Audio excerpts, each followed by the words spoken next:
റംബൂട്ടാൻ്റെ പ്രൂണിങ്ങും വളപ്രയോഗവുമാണ് പറയാൻ പോകുന്നത്. ഈ കൊല്ലത്തെ റംബൂട്ടാനെല്ലാം പഴങ്ങളെല്ലാം പറിച്ചു കഴിഞ്ഞു. ഇനിയിപ്പോൾ അതിൻ്റെ വലകളെല്ലാം എടുത്തു മാറ്റുകയാണ് ചെയ്യുന്നത്.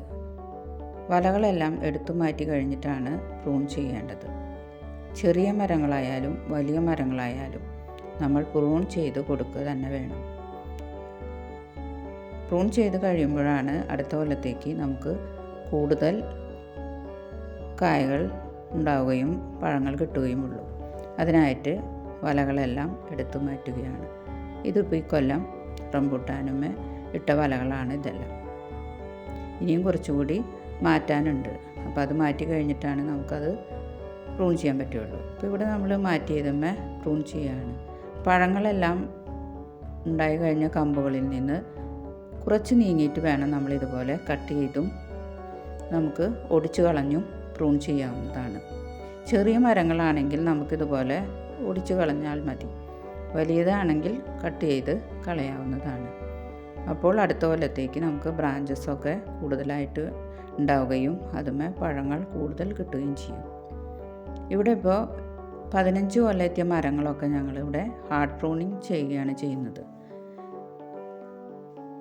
ഇതുപോലെ മുറിച്ച് ഇതിപ്പോൾ കേടായ കൊമ്പുകളെല്ലാം മുറിച്ച് കളഞ്ഞ് അതുമേ സാഫ് തേച്ചിരിക്കുകയാണ് ചെയ്യുന്നത്.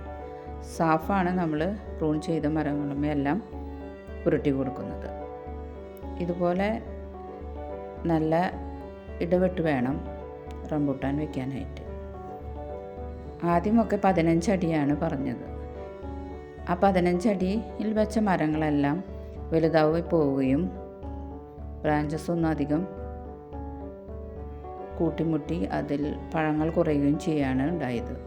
ഇതെല്ലാം 15 കൊല്ലമെത്തിയ മരങ്ങളാണ്. ഇപ്പോൾ അത് 30 അടി അകലത്തിലാണ് വെക്കേണ്ടത്. എപ്പോഴും 30 അടി അകലത്തിൽ വെക്കുന്നതാണ് നല്ലത്. കൂടുതൽ ബ്രാഞ്ചസ് ഉണ്ടാകാനും നല്ലതാണ്. ഇത് 15 അടി അകലത്തിലാണ് വെച്ചിരിക്കുന്നത്. അപ്പോൾ കമ്പുകൾ കൂട്ടിമുട്ടുകയും മുകളിലേക്ക് കമ്പുകൾ പോവുകയാണ് ചെയ്തത്. അപ്പോൾ പഴങ്ങൾ കുറഞ്ഞു വരും. ആദ്യമൊക്കെ നമുക്ക് പഴങ്ങളൊക്കെ കിട്ടും. പക്ഷേ ഒരു 5-6 കൊല്ലം കഴിഞ്ഞ് വരുമ്പോൾ മരങ്ങൾ വലുതായി കഴിയുമ്പോൾ അടിയിലേക്കുള്ള ചില്ലകളൊക്കെ ഉണങ്ങിപ്പോവുകയും മുകളിൽ മാത്രം ചില്ലകൾ വരികയും പഴങ്ങൾ മുകളിൽ മാത്രമേ ഉണ്ടാവുള്ളൂ. അടിയിലേക്കൊന്നും സൈഡുകളിലോ കൊമ്പുകളിലൊന്നും നമുക്ക് പഴങ്ങൾ വേണ്ടത്ര കിട്ടുകയില്ല. അതുകൊണ്ട് എപ്പോഴും 30 അടി അകലത്തിൽ തന്നെ വെക്കണം. ഇവിടെ ഇപ്പോൾ ഹാർഡ് പ്രൂണിങ് ചെയ്ത് കൊടുത്തിട്ടുണ്ട്.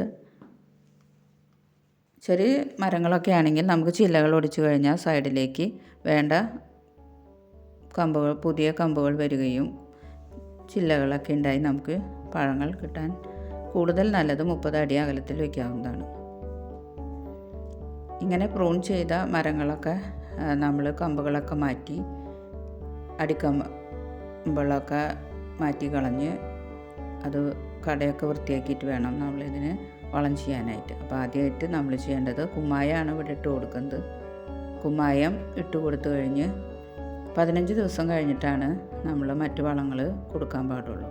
അപ്പോൾ എല്ലാത്തിനും കുമ്മായമാണ് ഇട്ട് കൊടുക്കുന്നത്. അത് കഴിഞ്ഞാൽ 15 ദിവസം കഴിയുമ്പോൾ വേപ്പും പിണ്ണാക്കോ എല്ലുപൊടി കപ്പലിൻ്റെ പിണ്ണാക്ക് ചാണകപ്പൊടി എല്ലാം മിക്സ് ചെയ്ത് ഇട്ട് കൊടുക്കാവുന്നതാണ്. ഇത് നമ്മൾ വേഗം പ്രൂൺ ചെയ്തില്ലെങ്കിൽ കിളിർക്കും. കിളിർത്ത് കഴിഞ്ഞാൽ പിന്നെ നമുക്ക് പ്രൂൺ ചെയ്യാൻ ബുദ്ധിമുട്ടാണ്. പ്രൂൺ ചെയ്ത് കഴിയുമ്പോൾ കൂടുതൽ ഇതുപോലെ കിളിർത്ത് ബ്രാഞ്ചസ് ആയിട്ട് നമുക്ക് കിട്ടുകയും ചെയ്യും. അപ്പോൾ ഇനി അടുത്ത കൃഷിയുമായി അടുത്ത ദിവസം വരാം.